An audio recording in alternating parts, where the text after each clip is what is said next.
sir, ma'am, kunin niyo na po to. Sige, Susan, mukhang kukunin namin to.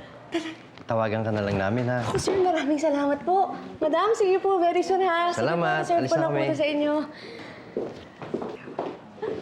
Uy, Susan! Manglibre ka naman pag nakuha mo na yung komisyon mo. Uy, grabe, wala pa nga. Ay, baka mamaya maudlot. Ano ka ba? Sure ba na yun? Excuse me, Susan? Po. May parating tayong bagong client, no? Ikaw nang bahala makipag-usap sa Ay, kanya. sige po, ma'am. Po. Alice! Lee, hello. I want you to meet our agent, Susan. This is Mr. Lee. Aubrey? I'm sorry. Our agent's name is Susan. No, hindi ako pwede magkamali. Siya si Aubrey. Hindi, sir, Susan po. Susan yung pangalan ko, sir. Baka naman kamukha ko lang. Hindi, ikaw si Aubrey. Kaya pala wala ka na dun sa bar na pinupuntahan ko. Nag-INT ka na pala. Bar? Anong bar? Escort siya dun dati sa bar na pinupuntahan ko eh. Escort? Escort as in...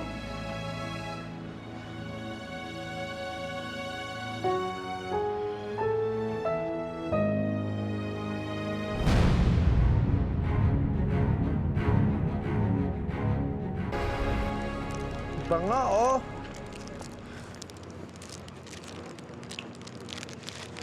Aubrey! Aubrey, tingnan mo, oh. Ginawa ko to sa'yo, Aubrey, sabon. Ang bango, amuin mo, Aubrey. Wait, wala ako sa mood. Bakit, Aubrey?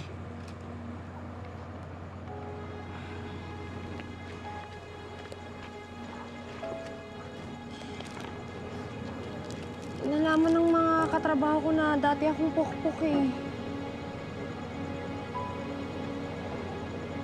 Diyos ko ba naman to? Nagbabagong buhay na nga ako. Kahit saan naman ako magpunta, lahat kontra. Nakakabuisit na. Hoy, James! Una na ako, ha? Sige, ingat ka, Aubrey. Bye! Bye.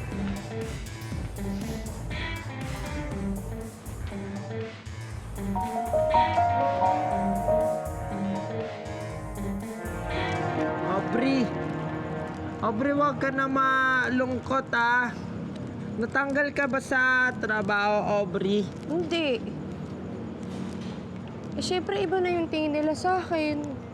Ramdam na ramdam ko yun eh. Didiri sila lahat sa akin eh. Aubrey, wag mo sila pansinin, ah.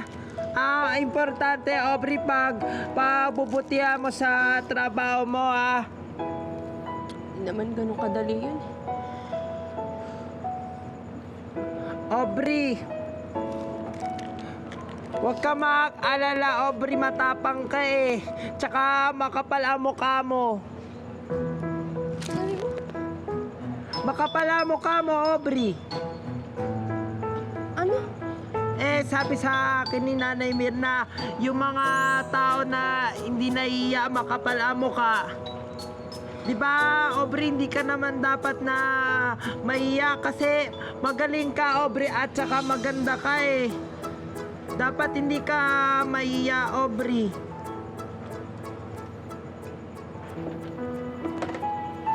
Aubrey, bakit ka nangingiti, Aubrey?